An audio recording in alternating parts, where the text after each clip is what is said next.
День за днем корреспонденты нашего телеканала следят за событиями в республике и за ее пределами. Сегодня, подводя итоги этой недели, мы расскажем вам о самых заметных из них.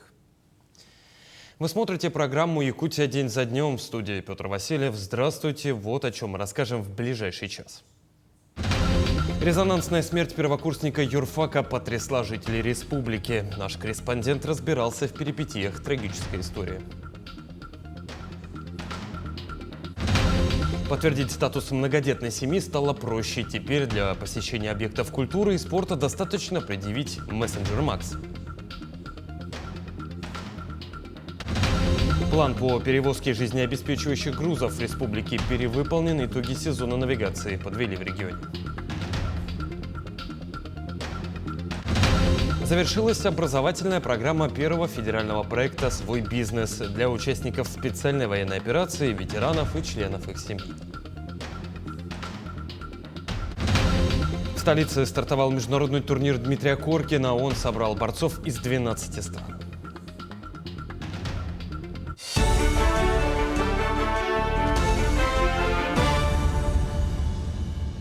18-летний первокурсник СВФУ мечтал о карьере юриста. Однако мечтам не суждено было сбыться. Он умер через 9 дней после избиения в стенах своего общежития. Можно было предотвратить трагедию и почему студенческие общежития становятся зоной правового вакуума. Ответы на эти и другие вопросы искал наш корреспондент.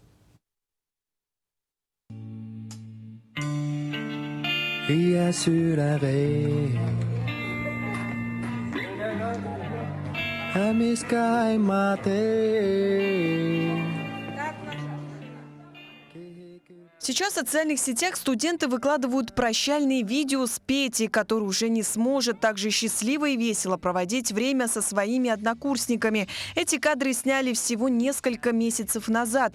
18-летний Петя Махчагоров из Авено-Бытантайского района только поступил на юрфак СВФУ. Казалось, вся жизнь впереди, но мечты о дипломе и адвокатской мантии оборвались в стенах студенческого общежития. 1 ноября его жестоко избили, 9 дней он боролся за жизнь.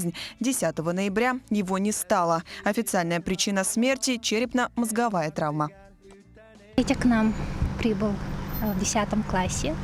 Сказал, что хочет быть стоматологом. У нас биологохимический класс был. Вот. Ну, как ученик, он был всесторонне развит, надо сказать. Да. И спорт, и танцы, и он пел, танцевал, и спортом занимался. Во всем он был лучшим. У него очень было много людей, да, он был такой открытый, таким добрым он был. И вот даже его одноклассники вот стоят, не дадут соврать. У него очень много было друзей. Он еще волонтерским движением занимался. Да, везде он преуспевал.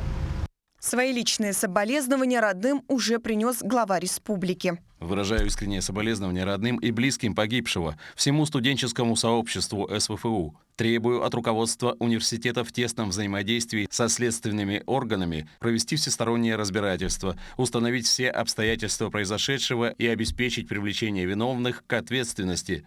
Что же до университета, то в ректорате СВФУ заявили, что делают все возможное для помощи следствию. Еще раз очень федерального университета и от себя лично выражаю искреннее соболезнование матери нашего студента Анне Николаевне, всем родственникам, всем однокурсникам, одноклассникам, друзьям по поводу гибели нашего студента. Действительно, подобные случаи не должны происходить в федеральном университете. Сейчас проводятся следственные действия, буквально поминутная кадровка и так далее идет, все записи всех действий. И такие моменты не должны происходить. И сейчас университет содействует всему анализу итогам следственных действий. Прошу без неподтвержденных комментариев, пожалуйста, не делать. И, конечно, мы еще сделаем внутренний анализ нашей работы, чтобы подобные случаи больше не случались. Просто подрались. Эта фраза часто становится оправданием для бездействия. Но в тот день все было серьезнее. Парня госпитализировали с тяжелейшими травмами, возбудили дело о причинении тяжкого вреда. А через 9 дней дело приобрело другую, самую тяжелую квалификацию. Ну, вот так закрываем. И получается все. По поручению прокуратуры республики была организована проверка. Общежитие университета проверил прокурор Якутска совместно с руководителем следственного отдела Владимиром Литвиновым. Под свой контроль дело взял председатель Следственного комитета России Александр Бастрыкин. Следствием установлено, что 1 ноября текущего года подозреваемый, находясь в состоянии алкогольного опьянения, в ходе конфликта, возникшего во время совместного распития спиртных напитков со своим сокурсником, умышленно нанес последнему множественные удары руками и ногами. От полученных телесных повреждений потерпевший скончался 10 ноября в медицинском учреждении. Подозреваемый задержан, ему предъявлено обвинение, решается вопрос об избрании меры пресечения. История Пети – это страшный урок для всех. Для сверстников, которые предпочитают не вмешиваться, для университетов, которые закрывают глаза на бытовые моменты, и для системы, в которой молодой человек может умереть, так и не успев стать юристом, который, возможно, как раз и защищал бы чьи-то права. Остается надеяться, что это дело станет не просто еще одной строчкой в криминальной хронике, а точкой, с которой начнутся реальные перемены. Дарья Короленкова, Семен Семенов, Якутск. На этой неделе в Алтумен состоялись парламентские слушания о законопроекте местного самоуправления в республике. В ходе публичных слушаний были озвучены различные предложения по новому механизму избрания глав муниципальных образований. Предложены и другие соответствующие высказывания по этому законопроекту. Сам проект закона, напомню, поддержан большинством участников парламентских слушаний.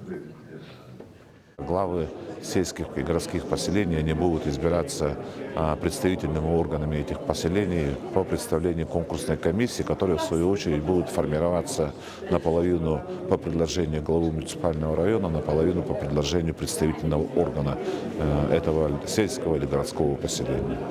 И этот механизм, который предложен в проекте закона, он поддержан большинством участников парламентских слушаний. Улучшение качества медицинских услуг в республике проходит в рамках национального проекта здравоохранения по поручению президента России. Так, за последние 5 лет в республике введены крупнейшие на Дальнем Востоке кардиососудистые и онкологические центры. Ну а медорганизации получили более 850 единиц медицинской техники. Что еще изменилось в области здравоохранения и в качестве жизни людей, узнаем далее. У жителя Ленска Дмитрия Чуфистова в конце октября случился инфаркт миокарда. По итогу телемедицинской консультации врачей Ленской ЦРБ и специалистов кардиососудистого центра было решено с помощью санавиации доставить больного в Якутск. 26 вечера у меня начались боли, но не такие сильные. Я 27 числа еще вышел на работу, отработал. Ну а вечером я уже не смог терпеть боли, все сильнее и сильнее. Я прилетел сюда 29 числа с инфарктом миокарда. Мне сделали операцию. На сердце ставили 2 стенда. С 2022 года, со дня запуска в эксплуатацию кардиоцентра, круглосуточное лечение прошли более 20 тысяч пациентов. Амбулаторно в диспансере и приемном отделении обследовано 44 тысячи человек. По итогам 9 месяцев мы выполнили 1657 операций, из них 103 операции на открытом сердце с применением аппарата искусственного кровообращения.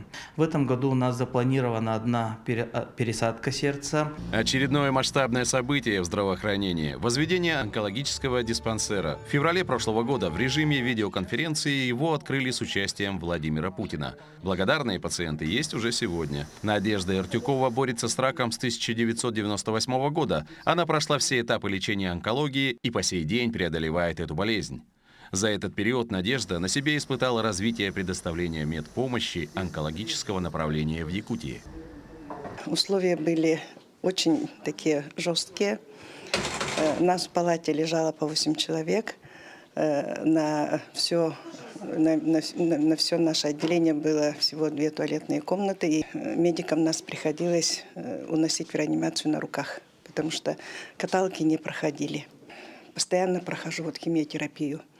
И радует, что там такая холл ожидания, он такой уютный. светлое, хорошее. Это тоже настраивает на какой-то такой позитив, что вот кажется, что ты все-таки все это преодолеешь и все это переживешь. В рамках нацпроекта «Продолжительная активная жизнь» онкологическая служба получила 67 единиц современного оборудования, что позволило увеличить количество операций более чем на 20%. В сравнении с 2018 годом плановые объемы оказания медпомощи по профилю онкология увеличены в 2,5 раза. Нацпроекты продолжаются.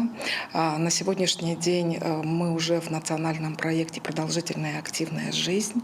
Само название уже говорит за себя, то есть цель данного нацпроекта – это продолжительная, здоровая, активная жизнь населения людей. Также продолжается, значит, у нас строительство, капитальные ремонты. И вот в данный момент, вот 2025 год, у нас идет строительство 8 поликлиник и больничных комплексов. В ближайшие 5 лет в Якутии планируют построить еще 57 объектов от поликлиник до стационаров, включая модульные амбулатории в отдаленных районах. Марферина Алексеева, Станислав Потапов, Нюргун Старостин, Якутск.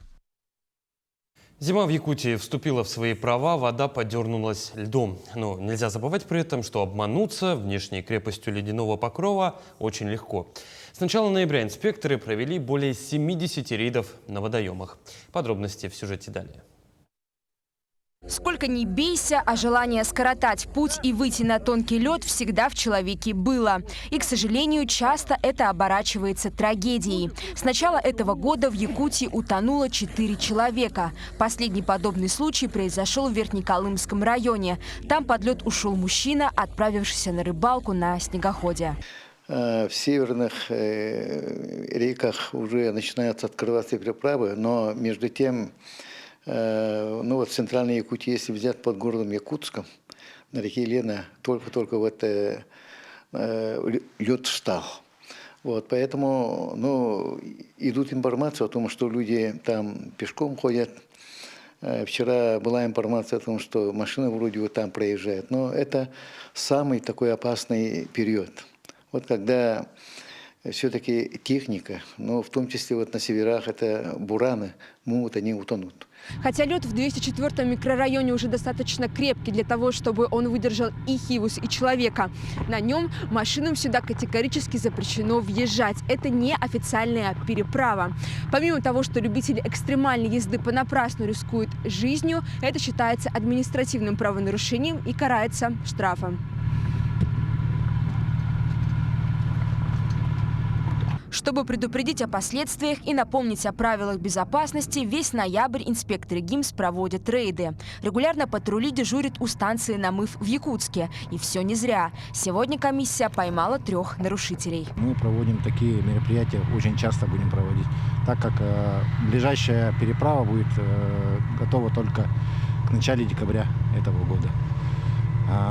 Предупреждаем непосредственно транспортных средств водителей о том, что есть административная ответственность от 3 до 5 тысяч рублей на физическое лицо, на должностных лиц 20 тысяч до 50 тысяч рублей, а на юридическое лицо от 100 тысяч до 1 000 000 рублей. Выходить на лед, а уж тем более передвигаться на транспортном средстве в несанкционированных местах чрезвычайно опасно. Сейчас в республике действуют 3 официальные ледовые переправы в Верхневилюйском, Жиганском и Оленёкском районах. Эржена Гармаева, Станислав Потапов, Якутск. Мы продолжим подводить итоги недели после небольшой паузы. Оставайтесь с нами.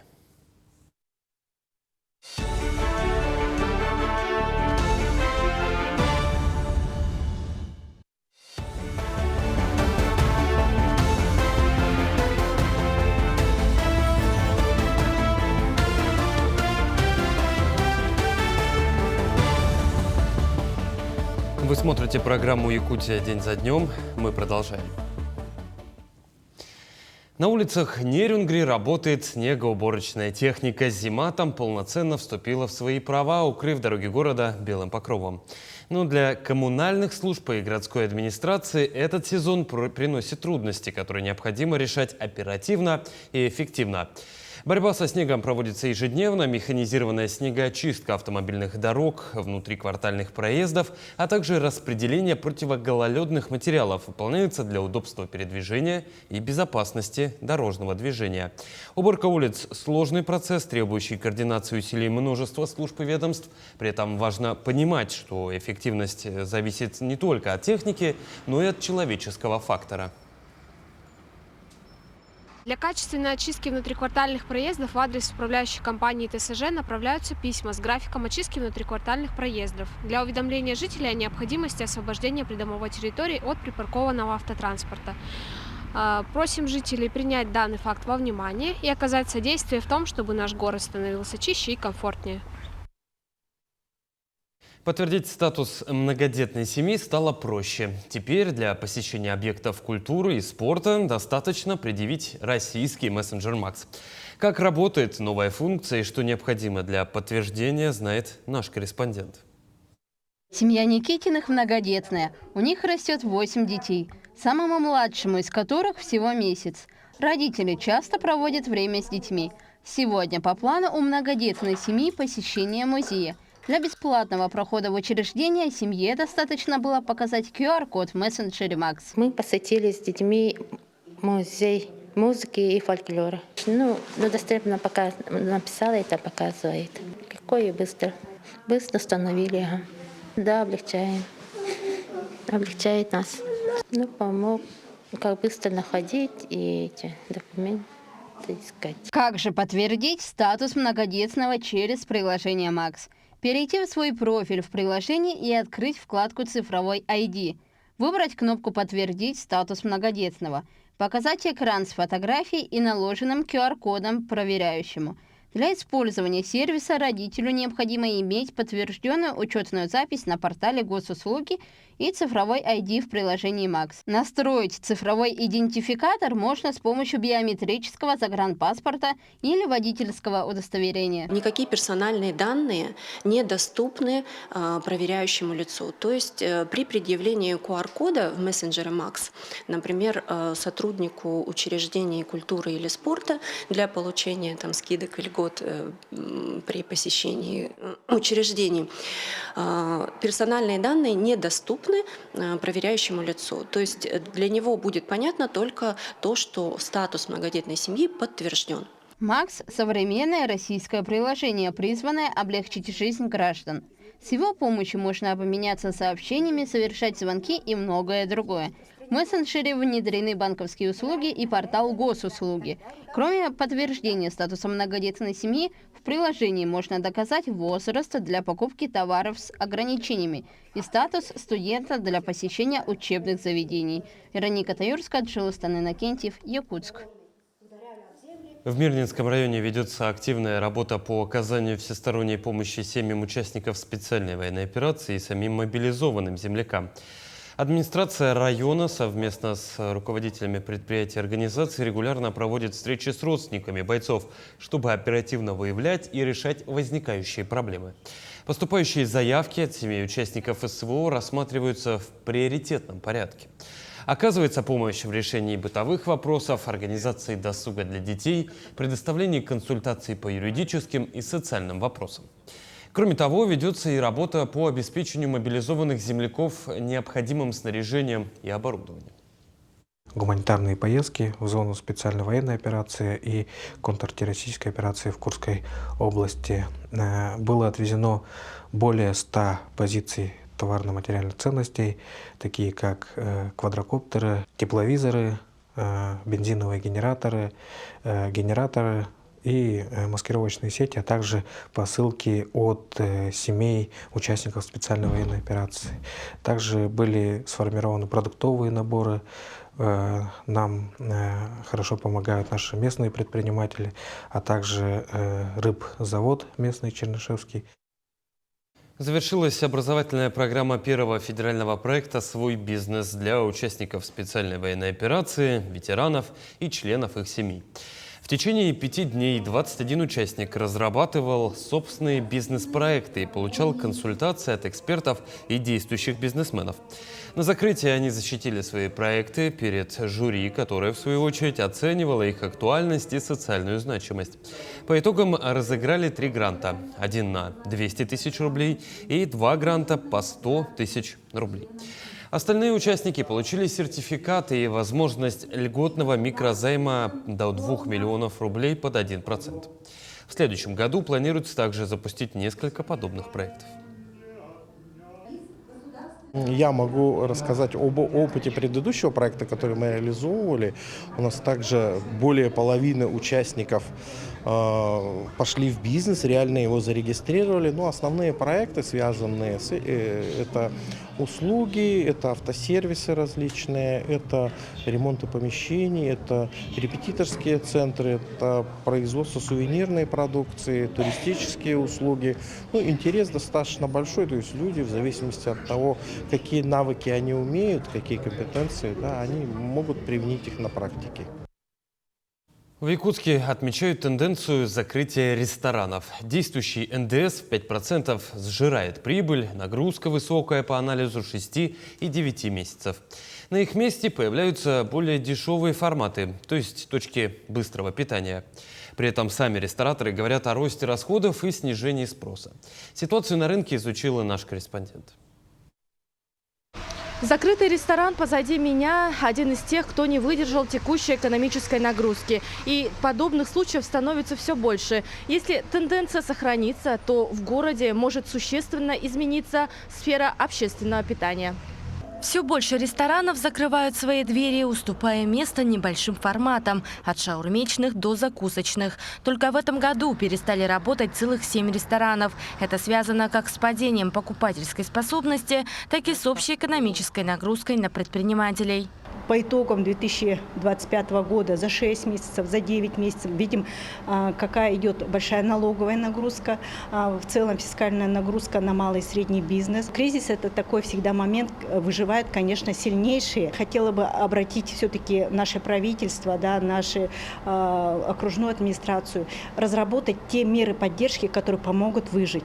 Экономические трудности и снижение спроса отражаются на всей ресторанной отрасли. Эту тенденцию подтверждают и якутяне. Как часто в рестораны ходите, у нас вопрос один? Ну, в месяц там, где-то 2-3 раза.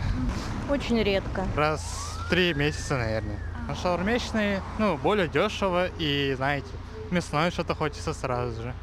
А вот. Ресторан чем плохо? Ресторан.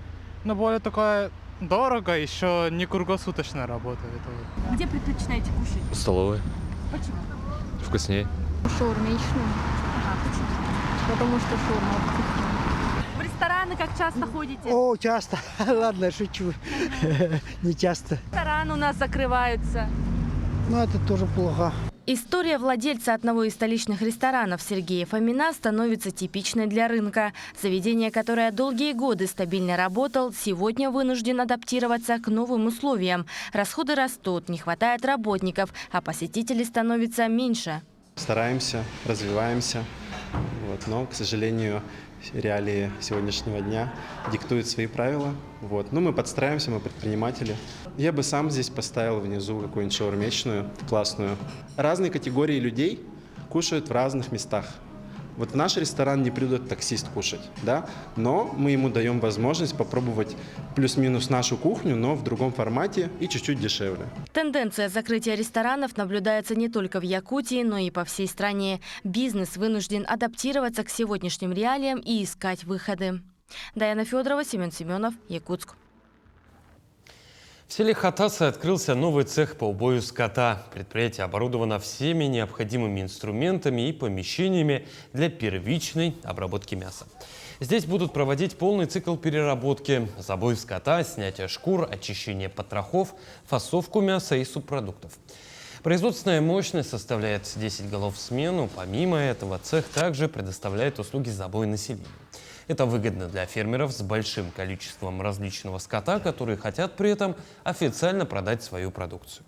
Ранее же для этого приходилось ездить в другие цеха, ближайшие из которых находятся в Хангаласском и Намском районах. Как вы знаете, по регламенту на мясо, да, для продажи населения мы должны скот забивать через убойный цех. А для собственного,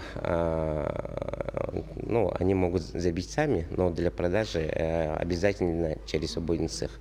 Там и ветеринарно-сопроводительные документы, все должно быть в рамках закона. Предприятие Якутии представит свою продукцию и услуги на всероссийском этапе конкурса «100 лучших товаров России». В Доме правительства накануне подвели итоги республиканского конкурса «Лучшие товары Якутии». Кто же стал лучшим, знает наш корреспондент. Конкурс проводится в Якутии с 1999 года и направлен на поддержку местных производителей и продвижение качественных товаров на республиканском и российском рынках. Лауреаты и дипломанты получат право использовать на своей продукции престижный знак качества – золотой или серебряный логотип. Наши предприниматели перезагрузились, изменили свои подходы, маркетинговую политику, дизайн, да, может быть, какие-то кадровые решения приняли. И буквально вот за последние 2-3 года количество участников в 2-3 раза количество увеличилось. Да? Конкурс привлекает все больше якутян, демонстрируя невероятное разнообразие талантливых производителей. В этом году он собрал рекордное количество участников – 78 заявок от 46 предприятий. Представлено множество товаров и услуг, начиная от свежей выпечки и заканчивая натуральной косметической продукцией. Вся продукция у нас делается в республике. Сырье мы производим тоже сами. У нас есть своя пасека. Оттуда выходит наше сырье, продукция, то есть полностью натуральные компоненты. И вот чтобы сделать безотходное производство, мы решили выходить на такой уровень, как вот крема, косметика и так далее. Заключительным этапом является выдвижение кандидатур на федеральный уровень, участие во всероссийском конкурсе программы «100 лучших товаров России». Так, от Якутии выдвинуты порядка 20 предприятий, одним из которых стала фабрика «Сардана». Их продукция – обувь из натуральной кожи. Фабрика работает более 55 лет.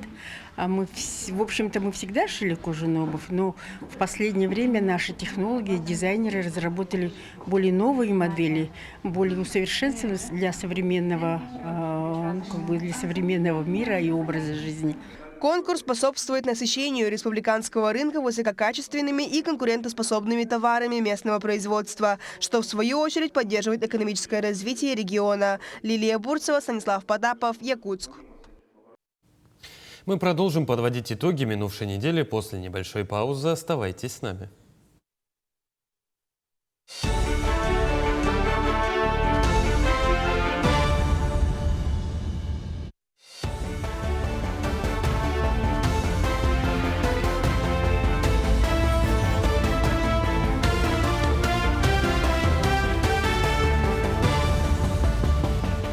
Вы смотрите программу «Якутия. День за днем». Мы продолжаем.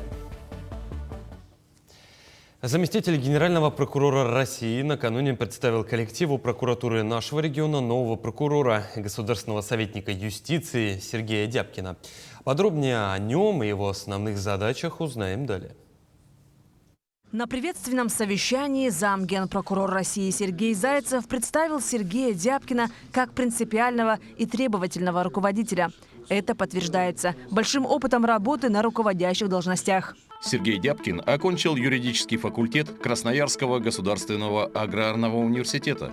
Служит в органах прокуратуры с 2002 года. Прошел путь от помощника прокурора района до прокурора Республики Тыва. Награжден знаком отличия за верность закону, нагрудным знаком за безупречную службу в прокуратуре Российской Федерации, юбилейной медалью «300 лет прокуратуре России». Перед прокурором республики четко обозначены ключевые задачи, поставленные президентом России. Первым и самым главным поручено обеспечить поддержку участников спецоперации. В республике проживает более 30 тысяч лиц данной категории. Представители Якутии воюют на всех направлениях. Специальная военная операция показывает образцы мужества, героизма, стойкости. Мы все знаем и гордимся. 12 героев России – это серьезный вклад в дело обеспечения нашей победы. Далее стоит задача продолжить надзорное сопровождение реализуемых 12 нацпроектов и эффективного освоения бюджетных средств. Особое внимание уделять на контроль строительства социально значимых объектов, усилить профилактическую работу по борьбе с преступностью и коррупцией. Вступивший на должность прокурор республики отметил, что приложит все необходимые усилия для обеспечения законности и правопорядка. От прокуроров требую решительных действий по борьбе с коррупционными проявлениями, хищениями при исполнении бюджета, истребованию имущества из чужого незаконного владения. Работу в указанном направлении сосредоточу на выявлении и пресечении значимых коррупционных правонарушений и преступлений, фактов взяточничества в крупных размерах, изъятия имущества чиновников, приобретенного на неподтвержденные доходы.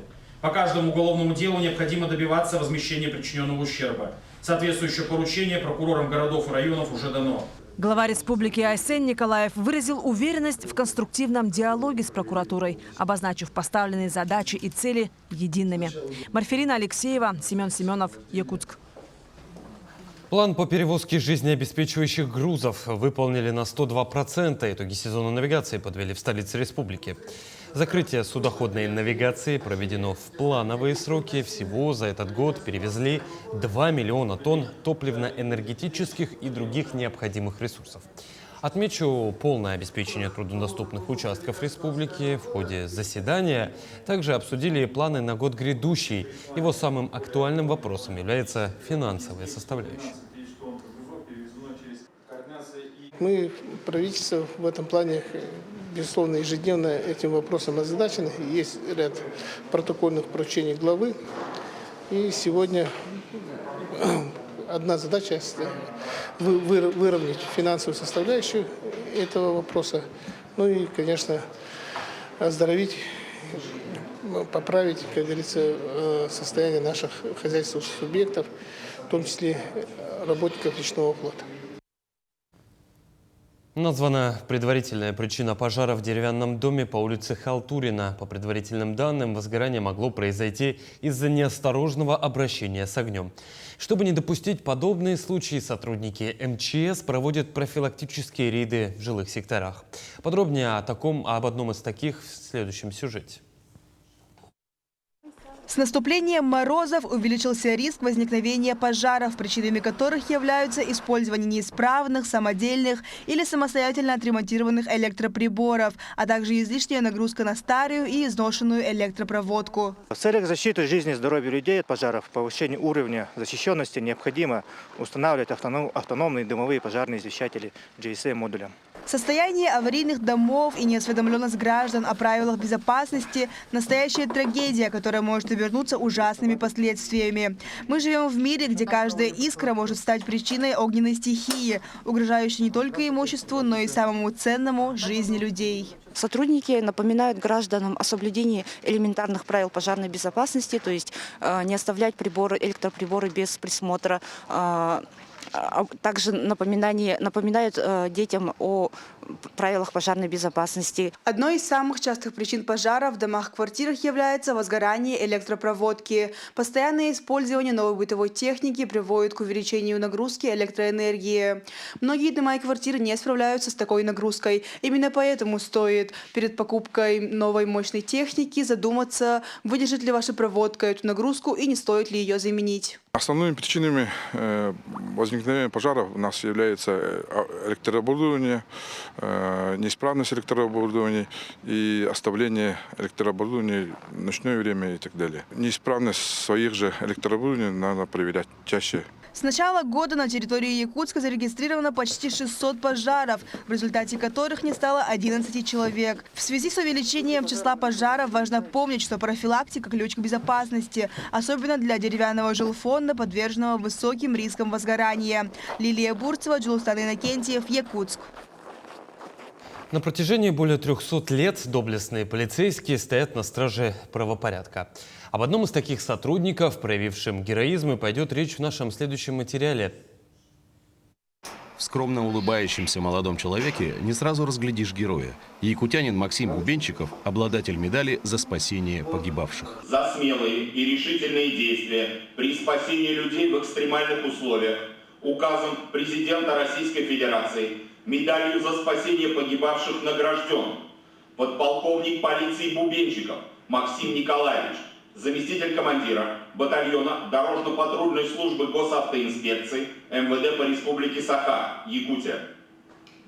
Перенесемся назад в 27 октября 2023 года и вспомним, как все было. Тогда в центре Якутска вспыхнул пожар. Одним из первых на место возгорания прибыл заместитель командира батальона ГАИ Якутии Максим Бубенчиков. Проявив самоотверженность, подполковник полиции бросился в самое пекло. Заметил, как с окна данного административного здания, из окна начинает исходить густой дым. Зашел в здание, и непосредственно начал оповещать граждан о том, что нужно немедленно покинуть здание.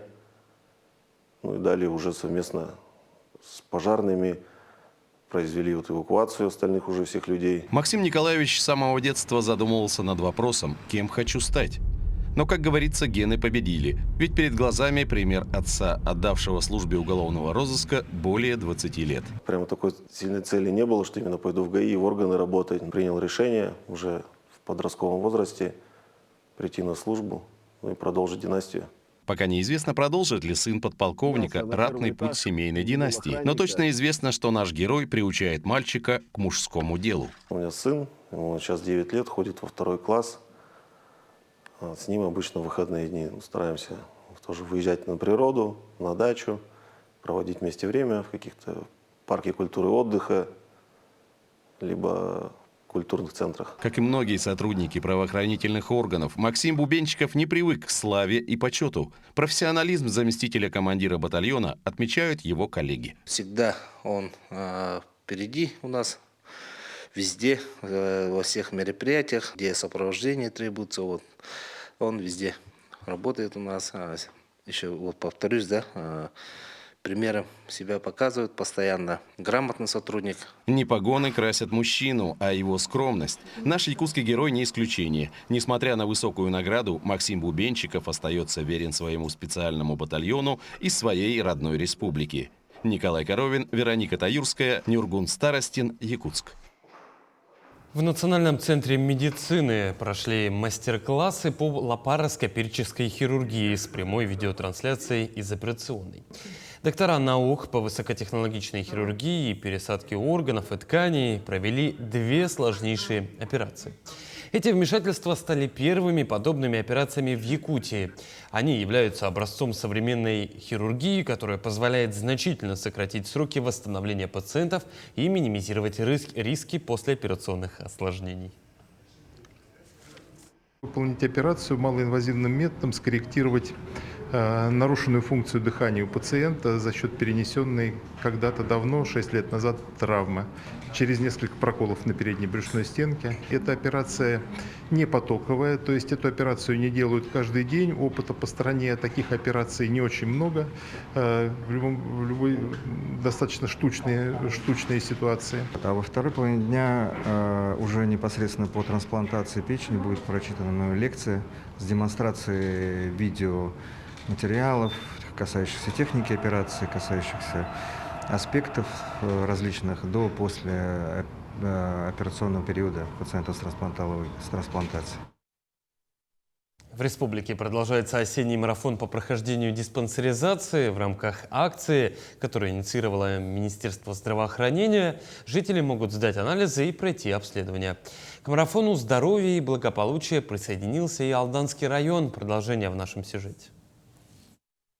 Выявить заболевания на ранних стадиях, которые пока не дали о себе знать, диагностировать пограничное состояние, когда организм находится на грани болезни, а также определить факторы риска позволяет диспансеризация. Комплексное обследование включает клинические анализы крови, инструментальную диагностику и консультации специалистов. Врачи напоминают, с 18 лет медосмотр с профилактической целью каждый гражданин должен проходить ежегодно. Сейчас большое внимание уделяется именно профилактике здоровья населения. То есть лучше предупредить заболевания, чем потом лечить последствия хронических заболеваний или их осложнений. Ежегодной диспансеризацией охватываются все категории населения. На исходе сентября в Якутии стартовал осенний марафон по прохождению диспансеризации. В рамках этой акции в поликлиниках Алдана, Тамота и Нижнего Куранаха жители могут сдать анализы и пройти обследование не только в будние дни, но и по субботам. Также бригады регулярно выезжают в отдаленные населенные пункты. Осмотры сотрудников проводятся и на предприятиях по договоренности с руководством. Практикуем выездные осмотры, проводим это диспансеризацию на рабочем месте, это проведение диспансеризации взрослого населения, это углубленная диспансеризация и диспансерное наблюдение на рабочем месте. Согласно статистике, в России в 70% случаев причинами смерти среди взрослого населения становятся неинфекционные хронические патологии. Это в первую очередь злокачественные новообразования, болезни легких и желудочно-кишечного тракта, сахарный диабет, а также сердечно-сосудистые заболевания. К наиболее грозным относятся инфаркт миокарда и инсульт. Хотелось бы сказать, чтобы для профилактики таких сосудистых катастроф регулярно проводилась диспансеризация, чтобы люди ходили в больницу, чтобы люди были сами заинтересованы, пока есть время, пока не стукнула катастрофа. Потому что на ранних этапах можно минимизировать риски и предотвратить дальнейшую какую-то сосудистую патологию. Специалисты Алданской ЦРБ отмечают, что огромное количество серьезных заболеваний на ранних стадиях обнаруживается как раз при прохождении диспансеризации. При своевременно принятых мерах пациент имеет все шансы на полное выздоровление. Обследования в рамках диспансеризации и профилактических медосмотров при наличии страхового медицинского полиса выполняются бесплатно. Татьяна Вахнина, Сергей Шипачев, Александр Лукин, Алдан. Мы продолжим подводить итоги минувшей недели после небольшой паузы. Оставайтесь с нами.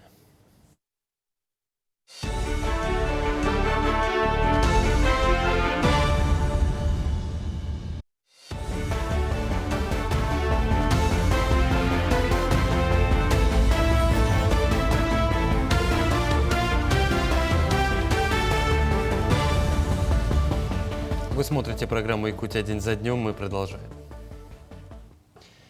Приятная новость для жителей Мархи, Гагаринского округа и всего Якутска. После долгого перерыва и масштабного ремонта вновь открывает свои двери бассейн физкультурно-оздоровительного комплекса «Сулус». Там любители плавания уже смогли вернуться к водным дорожкам. Почему реконструкция заняла больше года и что изменилось внутри, знает наш корреспондент. Для многих жителей города этот день стал настоящим праздником. Вернуться в воду после 1,5 лет ожидания бесценно. Но чтобы этот праздник стал возможным, строителям и проектировщикам пришлось буквально переродить Сулус изнутри. А началось все с серьезной реконструкции в мае прошлого года. Ну, дело в том, что, значит, была проектная ошибка. Вот, проектировщики, которые делали, и он не смог, значит, выдержать те нагрузки, которые у нас есть. Это наши климатические условия, вечная мерзлота и так далее. Но все это мы уже прошли. Вот, сейчас объект восстановлен. И разница в том, что, значит, усилены эти стойки, на которых стоит бассейн.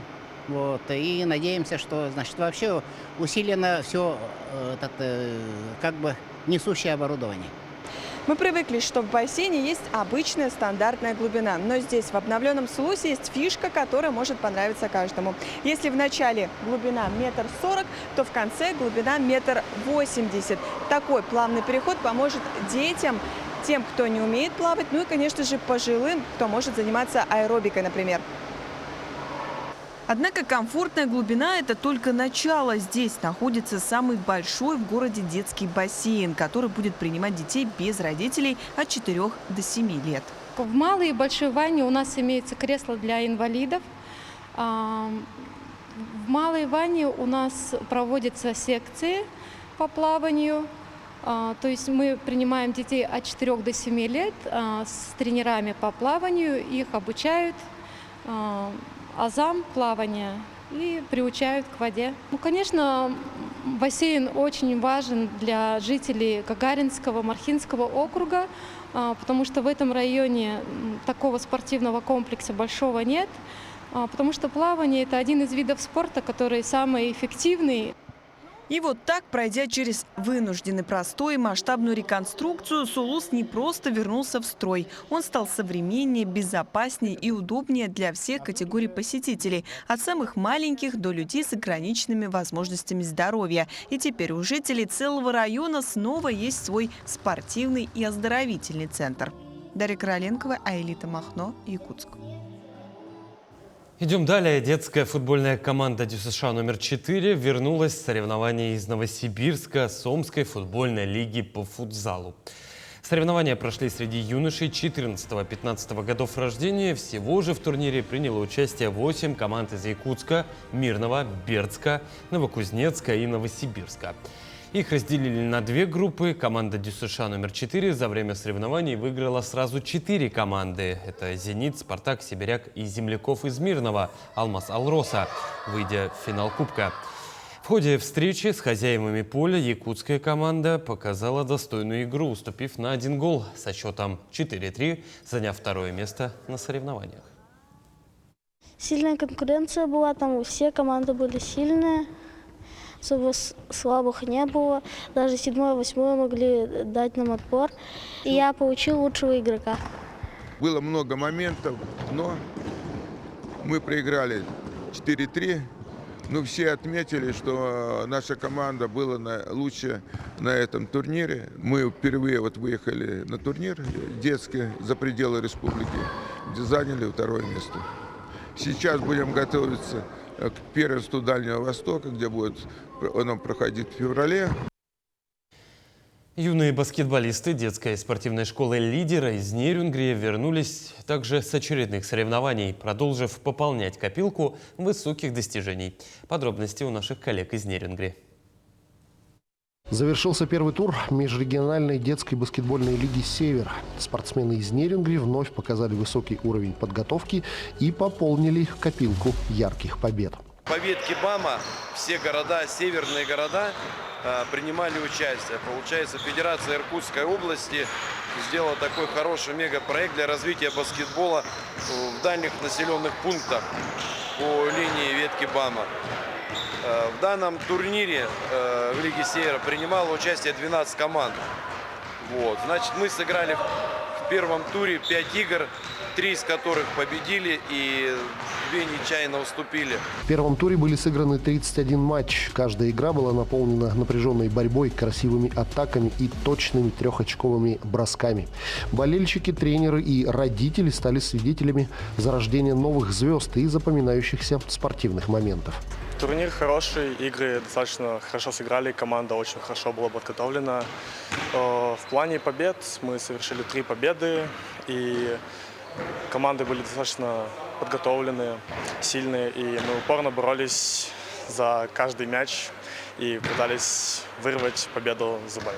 Впереди у юных баскетболистов упорные тренировки, участие во 2-м этапе проекта «Лига Север», а также другие соревнования различного уровня на Дальнем Востоке. Иван Лазаренко, Захар Головин, Нерюнгри. В столице накануне стартовал международный турнир Дмитрия Коркина. Участниками его стали порядка 200 борцов из Австралии, Азербайджана, Беларуси, Кубы, Кыргызстана, Северной Македонии, Молдовы, Монголии, Таджикистана, Южной Кореи, Японии, а также множество региональных команд России. Сама борьба проходит на 3 коврах. Первую победу в предварительной схватке на свой счет записал Дмитрий Куприн из Кемерово, который одолел представителя Южной Кореи. Накануне в субботу состояли все предварительные поединки международного турнира, включая полуфиналы, но уже сегодня запланированы утешительные поединки и схватки за медали. За сборную Якутии, к слову, выступают все лидеры команды.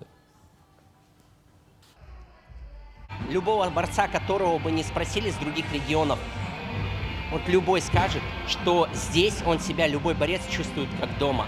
Здесь располагают и организаторы, и болельщики, и все зрители располагают к себе каждого борца, каждого приезжего, принимают гостя как своего родного. Поэтому все проходит на высшем уровне. Организация все заранее, не в попыхах, как говорится, все делают там в последнюю очередь, а все заранее подготавливают на высшем уровне. Поэтому организация на высшем уровне, проведение турнира на высшем уровне. Коркина, я считаю, это один из топовых турниров. Бороться в Саха-Якутия, вот турнир Дмитрия Коргина на 57 килограмм. Уже я второй раз уехал в Саха-Якутию. Первый раз ехал в турнир ДТ Азия, тройку взял на 52. У меня сейчас нормальный конкурент есть. Здесь мне очень нравится, я в много стран был. И Якутия мне слишком нравится, их народ, они очень гостеприимные люди. Государственный ансамбль скрипачей «Виртуозы Якутии» дал серию концертов в северной столице. Классическую музыку в исполнении именитых якутских музыкантов услышали в Мариинском дворце, клубе «Выборгская сторона» и в военно-медицинской академии. Отдельное выступление ансамбль провел в госпитале для раненых военнослужащих и курсантов. Еще одной площадкой, где прозвучало творчество виртуозов Якутии, стала Санкт-Петербургская академическая филармония Шостаковича. Особенное место – это первая в истории России филармония. Основана она в 1921 году. Вечер прошел в рамках абонемента в легком жанре и собрал полный зал целителей классической музыки. Музыканты сорвали овации.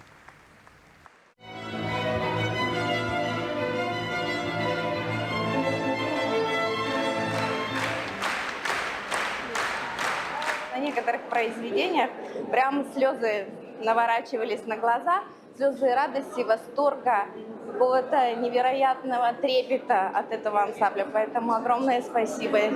Мы понимаем, что все-таки такую жемчужину, такой ансамбль нужно холить, лелеять и бережно хранить. Благодарность огромная всем. Во Владивостоке прошло ежегодное мероприятие, посвященное якутской мифологии и культуре. «Белые ночи» стало ежегодным событием для студентов из Якутии, которые учатся во Владивостоке. Подробности в сюжете далее.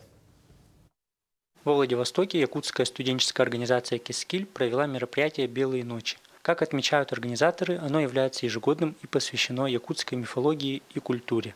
Данное событие для студентов из Якутии является одним из самых ожидаемых мероприятий осени. Как отмечают организаторы, целью данного мероприятия является адаптация первокурсников из Якутии. Программа мероприятия включала в себя показ короткометражных фильмов, снятых первокурсниками, конкурс на лучшие костюмы, а также интерактивы и розыгрыш призов. Сегодня у нас проходит мероприятие под названием «Рюнтюнь. Белые ночи», который проходит ежегодно, где это мероприятие приручено к адаптации первокурсников из Якутии, чтобы они познакомились, завели новые знакомства, подружились с ребятами. И получается, у нас тут на мероприятии проходит кинопоказ фильмов, которые сняли первокурсники, которые были на посвящении Кескиль. Вот.